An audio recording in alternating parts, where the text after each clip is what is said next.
Well, thank you, Butch, and thanks to all of you sponsors for being here and for all of you for being here tonight.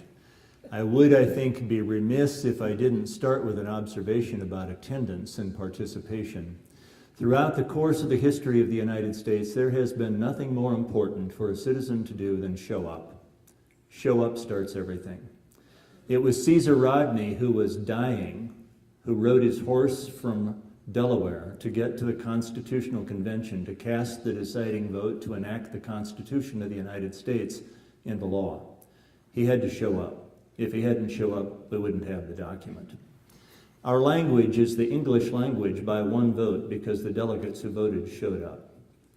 John Quincy Adams was the President of the United States after he served in that capacity and before he returned in public life to the Senate as an ex-president. There was a controversy about how to treat people on slave ships. Somebody had to go to court for those people not recognized by the law, and John Quincy Adams showed up. Daniel Webster showed up when Dred Scott needed a trial. General Crook showed up when the first Native American had a problem of constitutional dimension in our country. We've never gotten anywhere by not showing up.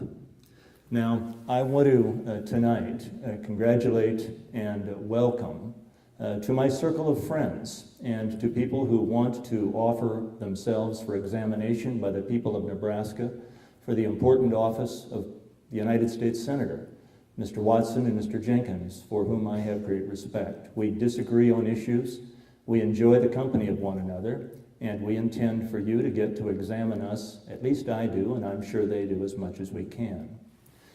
The only fair and reasonable way to go about an election is for the candidates to show up. That is the spirit of American government. That is the spirit of the American election process. In our darkest hours in the midst of war, our incumbent office holders and our challengers have shown up. The person who ran against Abraham Lincoln for the presidency of the United States in 1864 was the commander-in-chief of his army. The people who he appointed to his cabinet after the election of 1860 for those who showed up to debate him for the presidency of the United States.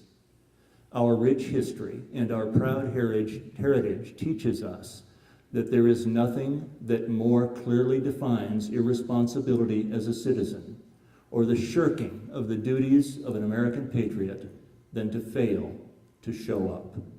Thanks for having us tonight.